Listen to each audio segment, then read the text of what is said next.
Pre, pasalubong pre, pasalubong. Pre, pagdamutan nyo lang, pre. Tureno pre. Stick ko pre. What's up sa inyo mga itik? Ngayong araw guys, pupunta kami ngayon sa lungga ng mga Kolokoys TV. By the way guys, medyo magkakalapit nga lang pala kami ng lugar. Bale walking distance lang yung layo nila sa amin pag nagmotor ka. Kaya ngayong araw guys, dadayuin na namin sila sa paliparan para makita na namin sila sa personality.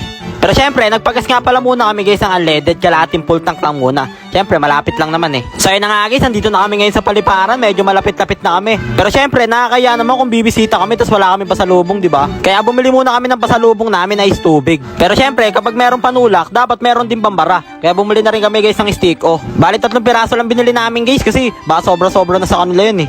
Hati-hati na lang sila dyan guys. Sana magustuhan nila. So yun na nga guys, after a while nakarating na kami dito sa lungga ng Kolokoys TV. Nakita na namin dito si Happy Prince, kumakwak-kwak-kwak pa siya boy oh. Gusto daw ma-experience ni Happy Prince guys yung scooter namin na 2-stroke parang muffler, kaya pinagamit na muna namin sa kanya. Sobrang angas niya pala mag-drive guys oh. Sobrang blooming niya. Para siyang motovlogger.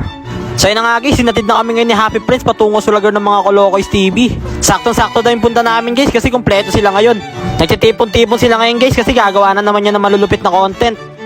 At ayun na nga guys, nandito na kami sa iskinita nila. Natatanaw na namin sila. Ayun sila guys oh. Sobrang pupogi nila and super handsome. Ang cute nila pagmasdan and very humble. At syempre, nag-peace bump muna kami guys. Ganyan naman talaga yung mga boys, diba? Pag nakita-kita, tamang peace bumps lang. Pre, pasalubong pre, pasalubong. Pre, pagdamutan nyo lang, pre. Tureno pre. Stick ko pre. Grabe guys, nagustuhan daw nila yung pasalubong naming stick oh. Food trip sila guys oh. Gusto rin daw nila guys i-try yung scooter namin na 2-stroke parang muffler. Magkakarera lang daw sila saglit dyan sa highway. Sabi namin, sige, try nyo, magkarera kayo. Basta wag nyo lang bibilisan. Kasi sobrang bilis talaga ng tunog nyan. Wala ka bang bibito dyan, pre, ano? Ano? The piece pre. Ayun na, ganda ka. Maraming salamat. Alam mo, mahal kita. So ayun na nga guys, nandito kami ngayon sa bahay nila Happy Friend. Binigyan pa kami ni Joel ng shawarma shack oh. Grabe, ang bait niya talaga and very humble. Grabe friend, bait pa naman sa personality no? Kaya nga ito eh. Parang na ano, Ito na yung coffee niya. grabe talaga. Dapat ko lang dito yung coffee niya. Yung pre ah. Pakahambol mo naman. Siyempre, I'm living in the life eh. Thanks. Tamang food trip na naman mga itik dito guys oh. Titigas ng muka ah. By the way guys, kaya nga pala kami pumunta dito kasi magpapatulong kami kay Rensroom paano ma-monetize sa Facebook. Kaya maraming salamat kay Rensroom at sa Kolokoys TV dahil monetize na kami ngayon guys. Ikaw matagal mo sa Canada? Hindi pa nga eh. Hindi ba kahit pandesal? Hindi pa. Sige, wait lang ba? May bibigay ako sa'yo. Ano bigay mo? Hey! Hey! Ano to? ID! Pongos! Hey! Hey! Wala naman akong motor eh. Ay, hindi to. Ito to. Ay! Pandesal. pandesal. Ladies, guys.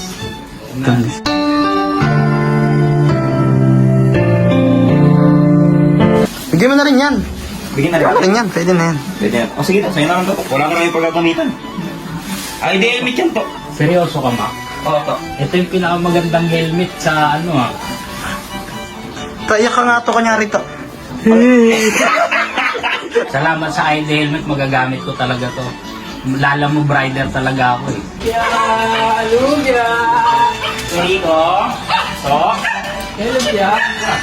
Uy. Ito, bigay sana namin sa itong helmet to eh. Wala kasi kami motor eh. Okay lang ba?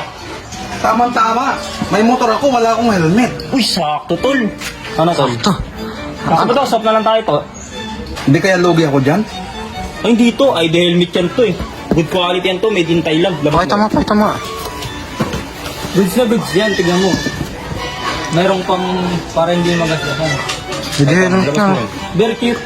Uy, angas nga. Ang angas nga. Di ba to? Ang ganda niyan to. Uy! Oo nga, ang ganda. Omsim! So ayun na nga guys, buti na lang pumayag si Tito Rico na swap yung motor niya sa ID helmet namin. So ayun na nga guys, niyaya pa kami ni Tita Cheryl ngayon na kumain dito sa bahay nila. Nagluto daw kasi ngayon si Tita ng lugaw. Eto nga pala pinsan namin guys, si Isil oh. Medyo shy type pa siya guys. Food trip ng IT ko. Masarap ba loto ko, Dan? Omsi!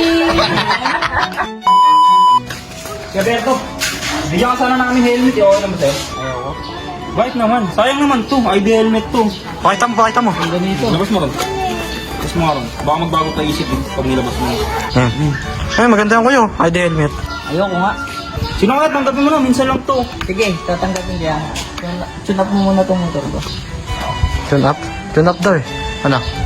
Kahit tayo. Sige, pwede na yan. Para matanggap niya na. Para mabigyan na natin yan. Tara. Tara, tune up po na. So yun na nga guys, buti na lang pumayag si Kuya Berto na ibigay namin sa kanya yung helmet pag kinun up namin yung motor niya. Sobrang bait niya. Okay na? Okay na to. Okay na kaya? Okay na nga. Tatanggapin mo na? Tatanggapin ko na. Sige mo na. Gawin mo na? Salamat ka. Wala yun.